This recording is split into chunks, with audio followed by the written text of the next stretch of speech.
Muy buenas tardes, amigos de Hoja de Ruta, bienvenidos a una nueva edición de Otras Voces. Hoy contamos con la presencia de la señora asambleísta Verónica Arias, con quien vamos a conversar sobre algunos temas, aprovechando su presencia aquí en nuestros estudios.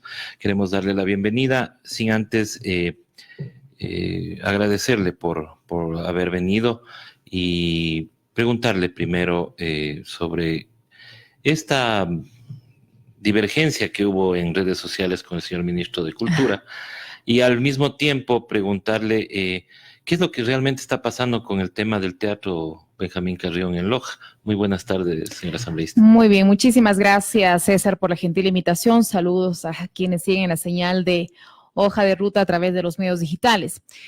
Bueno, yo he venido haciendo un seguimiento permanente, no es de ahora, he dado la importancia que corresponde para una ciudad y una provincia como Loja a los temas culturales. Loja está llamada a convertirse en un polo de desarrollo cultural y a partir de esto dinamizar los otros sectores de la economía, como el turismo, por ejemplo. Entonces, el asunto del Teatro Benjamín Carrión, el cierre del teatro y la suspensión de las actividades de este importante escenario cultural no es un evento aislado. Ya hace varios años he venido luchando, casi desde el inicio de este periodo legislativo, he venido luchando para poder garantizar que a Loja no se le despoje de lo que por derecho le corresponde. Recordemos que Loja tiene una enorme tradición artística y cultural, una enorme raigambre artística y cultural, y es justamente que con esos antecedentes que tiene Loja, se decidió crear en esta ciudad un Festival Internacional de Artes Vivas, superando los temas de distancias, de dificultad de conectividad aérea, terrestre que tiene Loja, pero justamente por ello, en reconocimiento a esta tradición cultural que tiene Loja, se crea un festival internacional. ¿Por qué me remonto al tema del Festival de Artes Vivas y a la creación de este evento cultural? Resulta que se decide que en Loja se construye el Teatro Benjamín Carrión, se cree el Festival Internacional de Artes Vivas y ya pues luego del enorme impacto que ha tenido ese festival, no solo a nivel nacional, sino también regional, ya las voces representantes del centralismo decían ese evento tiene que ser itinerante. ¿Cómo lo van a hacer en Loja? ¿Cómo se va a quedar el Festival de Artes Vivas en Loja? La sede hay que hacerla rotativa en diferentes provincias o hacer un evento itinerante. Yo presenté un proyecto de ley en la Asamblea para poder institucionalizarlo al festival y garantizar que la sede permanente del Festival Internacional de Artes Vivas sea la ciudad de Loja. Este proyecto de ley fue aprobado por unanimidad. El Pleno creo que reconoció, el Pleno de la Asamblea efectivamente reconoció que Loja no es solamente el nombre de ciudad cultural ni capital cultural y musical del Ecuador. Hay una serie de hombres, de mujeres que justamente han mostrado su talento en las artes, en la literatura, en la música, tanto a nivel del país como también de la región. Ahora nomás en diciembre que cantamos los villancicos, se recordaba cómo el maestro Salvador Bustamante Celi creó los mejores villancicos que tenemos. Así acá es, en el país. Entonces hay una raigambre cultural, artística en Loja. Y finalmente con esta ley se queda el festival en nuestra ciudad. No nos quitaron el festival, pero le fueron golpeando de otras maneras. Le restaron presupuesto. En 2017 el presupuesto del festival fue de 3 millones de dólares. Cuando se creó, ¿cuánto fue el presupuesto? Inició con un presupuesto menor, fue en 2016 la primera edición, pero claro, ahí implicó otros gastos, porque además se invirtió casi 20 millones de dólares o alrededor de 20 millones de dólares en la construcción del principal escenario que tiene el festival, que es el Teatro Benjamín Carrión. Y luego en 2017 se invirtieron 3 millones de dólares. En 2018 se redujo a 2.600.000 y el año anterior a 1,5 millones de dólares. Posteriormente se da un tercer golpe quitándole la autonomía al Teatro Benjamín Carrión. El año anterior, a través de un acuerdo ministerial, se quita la autonomía al teatro, los procesos tanto administrativos como financieros pasan a ser manejados por la planta central del Ministerio de Cultura, que tiene sede acá en Quito. ¿Ministro de Cultura quién era? El mismo Raúl Pérez Torres. Raúl Pérez Torres. Fue en 2019, antes de que se posesione como ministro Juan Fernando Velasco. Pero resulta que yo en junio del año anterior solicité ante el Pleno de la Asamblea Nacional que se apruebe una resolución que finalmente fue aprobada, en la que se solicita al Ministerio de Cultura y al ministro que esté a cargo. En ese entonces ya estaba a cargo Juan Fernando Velasco como encargado del Ministerio de Cultura, como ministro de Cultura, que se derogue ese acuerdo ministerial. No se hizo caso a esa decisión de la Asamblea, a pesar de que hay una decisión, una resolución aprobada por mayoría de los miembros del Pleno de la Asamblea. Se dejó pasar la resolución, no hubo ninguna decisión por parte del nuevo ministro de Cultura, Juan Fernando Velasco, a pesar de que el Pleno le solicitaba que se derogue el acuerdo ministerial que le quitó la autonomía al teatro. Y como cuarto golpe ya se termina cerrando el Teatro Benjamín Carrión, o sea, y se suspenden sus actividades. Y un poco para poner en contexto el cierre del teatro, resulta que el director del Teatro Benjamín Carrión de Loja pide un examen especial a la Contraloría de las actividades realizadas entre agosto de 2017 y enero de 2019. La Contraloría recomienda que se cierre el teatro por la pésima gestión administrativa realizada por el Ministerio de Cultura. O sea, la Contraloría pide que se cierre, pero por la mala administración del Ministerio, no porque no se está utilizando o porque hay otro tipo de cosas. Porque hay problemas de índole administrativo que se tienen que solventar. Pero entonces, a mí me parece que es una decisión desproporcionada. No había necesidad de cerrarlo al teatro. No, simplemente poner un correctivo en el ministerio. Exactamente. Mientras los funcionarios del Ministerio de Cultura solucionaban esos problemas burocráticos, el teatro podía seguir funcionando. Claro, por supuesto. Pero el ministro Velasco dice, a ver, como son obligatorias, de obligatorio cumplimiento, las recomendaciones de la Contraloría, yo lo tengo que cerrar al teatro.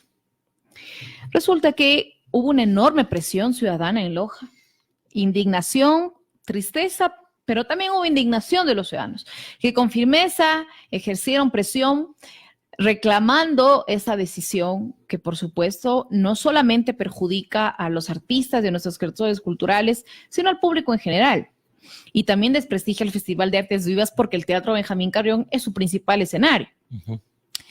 Y el ministro, en un comunicado oficial, dice, y hablé con el Contralor y el Contralor General del Estado ha decidido que se lo abra al teatro. Entonces, se desdicen entre autoridades. Mientras el ministro unos días antes decía, no lo puedo abrir porque las decisiones de la Contraloría son de obligatorio cumplimiento, después de unos días dice que el Contralor ya ha dispuesto que se abra. Pero la Contraloría lo que dice, ellos informan que van a empezar una investigación, pero ellos no tienen la facultad de cerrar nada, pues, hasta que se haga la investigación correspondiente. Hacen el examen especial. Exacto. Y entre las recomendaciones terminan decidiendo el cierre del Teatro Benjamín Carrión por los problemas que ahí existen. Hay problemas, por supuesto, en el teatro, pero para eso están las autoridades, pues, claro, para que lo solucionen. Entonces, no porque ya se reabrió el teatro, no ha pasado nada. El ministro tiene que comparecer en la Asamblea y ese fue el motivo de mi pedido ante el Parlamento, ante el Pleno de la Asamblea, de que se llame a comparecer al ministro Juan Fernando Velasco. Y que el señor ministro tiene que cumplir porque está llamado. Tiene la obligación de comparecer las veces que sean necesarias en la Asamblea Nacional. La resolución que yo puse a consideración del Pleno fue aprobada por unanimidad. De los 100 asambleístas que estuvieron presentes, los 100 aprobaron el proyecto de resolución que plantea la comparecencia de Juan Fernando Velasco, que él informe al pueblo de Loja a través de sus representantes qué decisiones o qué acciones ha tomado él, adoptado él como ministro de Cultura para garantizar el buen uso del Teatro Benjamín Carrión.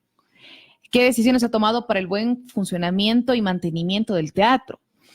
Que también nos informe por qué hasta la fecha, imagínense César y quienes están escuchando, que hasta la fecha, ya luego que han pasado casi 3 años de gobierno, el Teatro Benjamín Carrión no tiene un modelo de gestión. Es decir, no hay un procedimiento que está normado, que esté arreglado, que indique cómo debe funcionar o cómo se debe usar el teatro. No hay una planificación, cuándo va a abrirse, qué obras van a presentar durante todo el año, no hay nada. Más allá de la presentación, no hay una normativa que regule cómo se lo va a usar, es decir, cuánto se cobra por el uso del teatro. Claro. Cómo se debe usar, cómo deben usar los artistas, los gestores culturales, las instalaciones. Imagínense que artistas que desean usar el teatro pagan con canjes o con donativos. Han donado laptops, computadoras a cambio de usarlo al teatro o a través de... que los gestores culturales tienen que pagar. Porque no hay una tarifa, no hay ningún procedimiento que diga eso, se tiene que cobrar o en este caso los eventos son gratuitos. No hay ningún procedimiento, ninguna normativa, ninguna reglamentación que establezca cómo se lo debe usar al teatro. Entonces dicen, en algunos casos se han establecido precios referenciales de cuánto cobran los teatros en otros lados del Ecuador, en otras ciudades del Ecuador, pero incluso se ha pagado con canjes, por ejemplo, de mantenimiento y limpieza del teatro. O sea, ni siquiera hay alguien que se encargue de la limpieza ni el mantenimiento. No sé exactamente si habrá, pero han pagado a través de canjes de mantenimiento del Teatro Benjamín Carrión, porque no hay un modelo de gestión. Entonces, eso también tiene que informar el ministro. Y como tercer punto, que nos informe por qué no se le ha devuelto la autonomía al teatro. Nosotros estamos reclamando la autonomía plena que tuvo el Teatro Benjamín Carrión y que se le arrebató. No porque otro ministro suscribió el acuerdo quitándole la autonomía, él no puede tomar otro tipo de decisiones. Él puede revertir esa decisión dejando insubsistente o derogando este acuerdo ministerial, porque incluso producto de lo que le quitaron autonomía al Teatro Benjamín Carrión, funcionarios fueron despedidos, porque evidentemente procesos administrativos, jurídicos, de contratación pública, financieros, ya fueron asumidos por la planta central del Ministerio de Cultura acá en Quito. Entonces, esos son los motivos por los que tiene que comparecer el ministro Velasco, motivos que son legítimos, que nosotros como representantes, y en mi caso personalmente, yo como representante de los lojanos ante la Asamblea, tengo que realizar los procesos de fiscalización que señala la Constitución y la ley. La Constitución dice claramente que los legisladores podemos fiscalizar los actos de los funcionarios de la función ejecutiva, electoral y de transparencia y pedir todo tipo de información que consideramos necesario para la buena administración y marcha del Estado. Entonces, él no tiene por qué molestarse ni ponerse bravo ni decir que con este tipo de mensajes que lanzó a través de su cuenta de Twitter, que se está utilizando su marca personal, él no tiene por qué. Bueno, eres funcionario público ahora. Él no ahora artista. así es. Pero sería bueno saber en qué papel se encuentra, si está en el papel de artista o en el papel de funcionario público, de ministro de Estado. De hecho, su mensaje en Twitter produjo una reacción negativa, ¿no? En el sentido de que muchos ciudadanos le reclamaban diciendo, usted es funcionario público y tiene que comparecer cuando los legisladores le llamen a la Asamblea, porque así es nuestro sistema, así lo establece la Constitución, el sistema de pesos y de contrapesos en un país donde el Parlamento puede fiscalizar los actos de los funcionarios que pertenecen a la función ejecutiva en este caso. Asambleísta, pero al quitarle la autonomía, quiere decir que cualquier persona que quiera ocupar el teatro tiene que venir primero a hacer los trámites acá en Quito para poder ocupar en Loja el teatro. Trámites que se los hace, cierto tipo de trámites que se los hace en Loja, otros trámites que se los tiene que hacer acá en Quito, y eso pues evidentemente provoca una total ineficiencia en la administración de ese importante escenario cultural. Lo que necesitamos es que el teatro tenga autonomía y que tenga un buen modelo de gestión para que pueda funcionar de manera eficiente, pero no tiene ninguna de las dos cosas. No tienen autonomía y no tiene un modelo de gestión. ¿Y no es causal eso de un juicio político al ministro de Cultura? Justo hoy en la mañana que estuve en una entrevista en otro medio de comunicación acá en la ciudad de Quito, me hacían esa pregunta. Ya con todos estos antecedentes, ¿por qué no se sigue un juicio político al ministro Velasco? Yo estoy a la espera de la comparecencia que se realizará la próxima semana, de acuerdo a la disposición del Pleno de la Asamblea, que está establecida en la resolución que aprobamos. El día lunes posiblemente sea la comparecencia del ministro Velasco en la Comisión de Educación, y yo espero pues que no tengamos que llegar al extremo de plantear un juicio político, sino que a través de esos procesos de fiscalización y de esta comparecencia se puedan tomar los correctivos necesarios, se puedan corregir errores, se puedan enmendar rumbos en el manejo y en la administración del sistema de cultura. Y no solamente en Loja, de otras provincias del país también me han llamado. Que se vea justamente el trabajo del ministro. Por supuesto, eso es lo que queremos. Porque para eso tienen que servir los procesos de fiscalización, para enmendar rumbos en la conducción de las instituciones del Estado en beneficio de los ciudadanos. La fiscalización no puede convertirse en el escenario perfecto ni para el show, ni para el escándalo, ni para hacerse plataforma político-electoral, sino para que a través de esos procesos las autoridades puedan corregir errores, puedan enmendar rumbos en la conducción de las instituciones del Estado. Cambiando de tema y yendo por este mismo lado de los juicios políticos, quiero preguntarle, ¿cómo está el tema del juicio político a la señora Diana Tamaín? Que desde un principio a nosotros nos ha causado un poco de sorpresa porque se le plantea el juicio a la señora y no a todo el Consejo Nacional Electoral. ¿Cómo está ese tema, asambleísta? Bueno, hoy en la mañana que se analizaba este tema, yo creo que es necesario que la ciudadanía conozca los pormenores de este juicio político, porque es lamentable la falta de ética con la que actúan ciertos legisladores. En el caso del juicio político a la presidenta del CNE, personalmente creo que el movimiento que lo lidera, o el partido que lo lidera Guillermo Lasso, la organización política que lidera el movimiento Creo, quiere tomarse el Consejo Nacional Electoral. Ya se avecinan las elecciones generales del 2021 y claro, esta nueva coalición, esa nueva alianza política entre Alianza País y Creo quieren formar una nueva mayoría en el Consejo Nacional Electoral. Ese es el objetivo de plantear el juicio político a la presidenta del CNE, Diana Tamaín. Pero también hay otro tipo de asuntos que la ciudadanía debe conocer, porque la presidenta del CNE comparece la semana anterior para presentar sus pruebas de descargo en la Comisión de Fiscalización y llama la atención cómo no se plantea un juicio político con una argumentación que corresponda a los consejeros o a ella como presidenta del Consejo Nacional Electoral. ¿A qué me refiero? Yo revisaba el texto del juicio político que se plantea a la presidenta del CNE y resulta que la asambleísta que propone este juicio político, la asambleísta Yanine Cruz de Creo, copia el juicio político el texto del juicio político de los vocales del Consejo de Participación Ciudadana en el juicio de la presidenta del CNE, Diana Tamaín. O sea, ¿el pedido de juicio está copiado?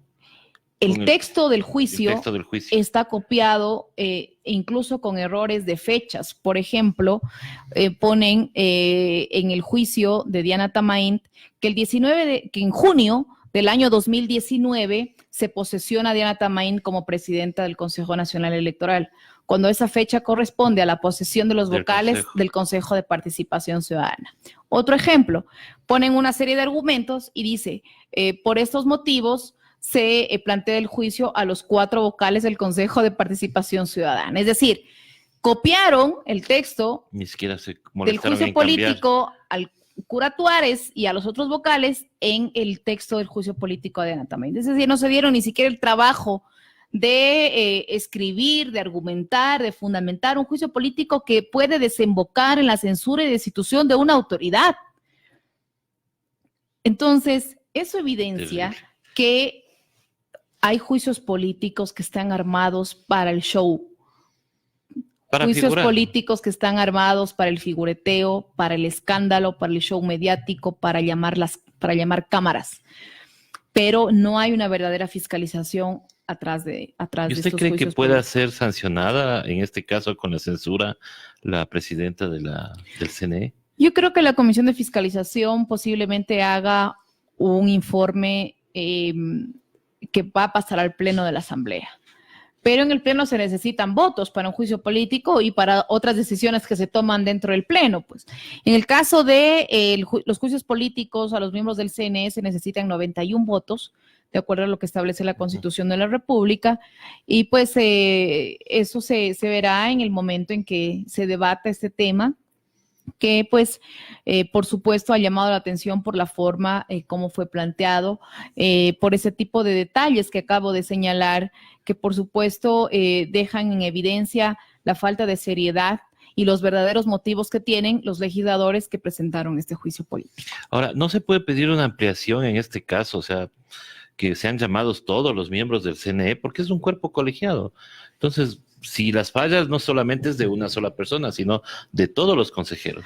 Yo escuché una entrevista que le hicieron al vicepresidente de la Asamblea, César Solórzano. Él decía, si bien es cierto, el juicio podría pasar al Pleno, pero el juicio debería plantearse en contra de todos los miembros del CNE por ser justamente un cuerpo colegiado. Pero pues tendría que volverse a plantear. No se puede hacer ese tipo de correcciones luego de que ya el CAL admitió a trámite el juicio en contra de una sola persona. A mi criterio, eso no se podría subsanar dentro de ya en el procedimiento parlamentario, sino presentando nuevamente otro juicio político en contra de todos los miembros del CNE. Ahora, ¿no me sorprende la rapidez con la que se tramitan ciertos juicios? Porque el de la ministra Romo, el de los consejeros transitorios del Consejo de la Judicatura, por ejemplo, se demoraron más de un año.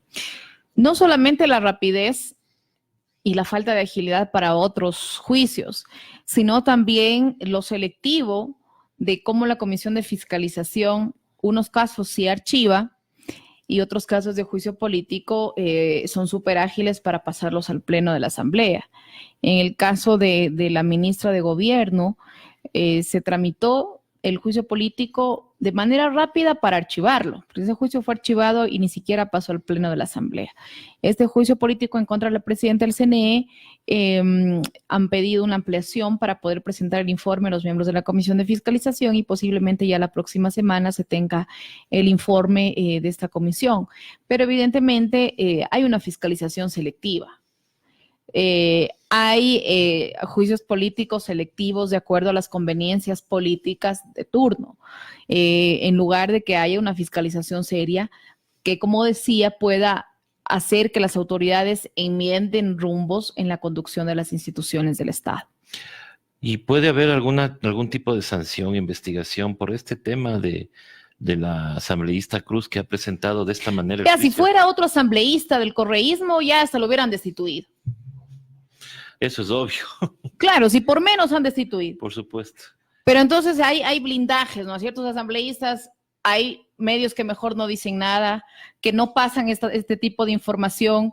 Yo lo he dicho de manera frontal, de manera clara, porque son cosas objetivas, ¿no? Ahí está la copia del juicio. Eso no se puede esconder, ni se puede decir es que solamente es un criterio personal. No, ahí está la copia que realizó el asambleísta Cruz al juicio de los consejeros y que lo pasó al texto del juicio político de Diana Tamaín. Entonces, por menos ya se han destituido asambleístas. Como digo, si hubiera sido un asambleísta del bloque correísta, ya lo hubieran destituido. Veamos qué hace el Pleno de la Asamblea respecto de ese tema. Yo ya he dado a conocer este asunto en otros espacios, no solamente informativos, sino también dentro de la Asamblea Nacional, ¿no? Porque no puede ser posible que temas que son tan sensibles, que pueden llegar a la destitución de una autoridad, se realicen de una forma tan mediocre y sobre todo pues poniendo en evidencia cómo ciertos legisladores utilizan los procesos de fiscalización solamente para el show político. Así es, estimada asambleísta, queremos agradecerle por su presencia acá en Hoja de Ruta. Esperemos que no sea la primera ni la última, sino que las puertas están siempre abiertas cuando usted nos quiere informar algo. Y esperaremos también el día lunes la comparecencia del señor ministro, simplemente solicitándole nada más, ojalá pudieran preguntarle al señor ministro ¿cuál es el concepto de autonomía que él tiene? Porque realmente no entendemos cuál es el Claro, concepto. porque él decía en su cuenta de Twitter, no le hemos quitado autonomía al Teatro Benjamín Carrión. Solamente pasamos los procesos administrativos y financieros a Quito. Pero si eso no es quitar autonomía, entonces, ¿qué es? Pues? Y no hay solamente el reclamo en Loja, ¿no? Sino también en otras ciudades del país, como en Guayaquil, se pusieron en contacto conmigo los de la Orquesta Sinfónica, los miembros de la Orquesta Sinfónica de Guayaquil, también el tema del manejo de los museos, como lamentablemente ha significado que incluso dentro del Ministerio de Cultura mismo existan divergencias de cómo se está manejando el sistema de cultura en el Ecuador, funcionarios del ministerio que han renunciado y han salido del ministerio haciendo reclamos en contra del gobierno nacional, haciendo pues fuertes advertencias, reclamos de diversos temas, ¿no? Pero eso pone además la alerta de que hay una situación de inconformidad de cómo se están manejando los procesos culturales, ¿no? La idea, como digo, no es llegar a los extremos de un juicio político, sino que se puedan corregir este tipo de errores en beneficio de los ciudadanos, no solamente de Loja, sino también del país.